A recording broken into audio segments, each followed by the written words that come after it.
So before the IPO, in September of 1998, actually several months before that, during the planning process, Pam and I had the opportunity to attend a luncheon that Jerry Yang and his wife hosted.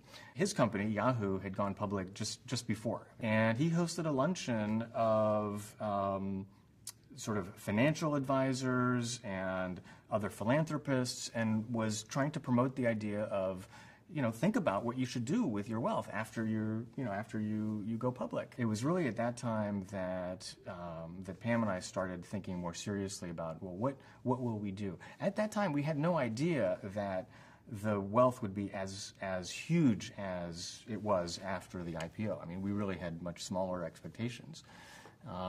But we started thinking about it, that year in the run-up to the IPO.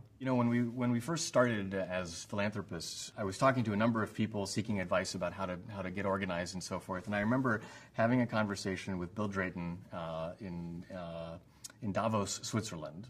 And he was a real hero of mine at the time because of his, having created this sort of social entrepreneurship movement. And he gave me some very, very important advice. He said, whatever you do, don't create a foundation. So, of course, that's exactly what we did. Because I came back and I said, oh, he said, don't create a foundation. But you talk to your advisors and your lawyers and everything, and they say, well, what do you mean? I mean, you're a philanthropist. You have to create a foundation. That's what you do. We created a foundation.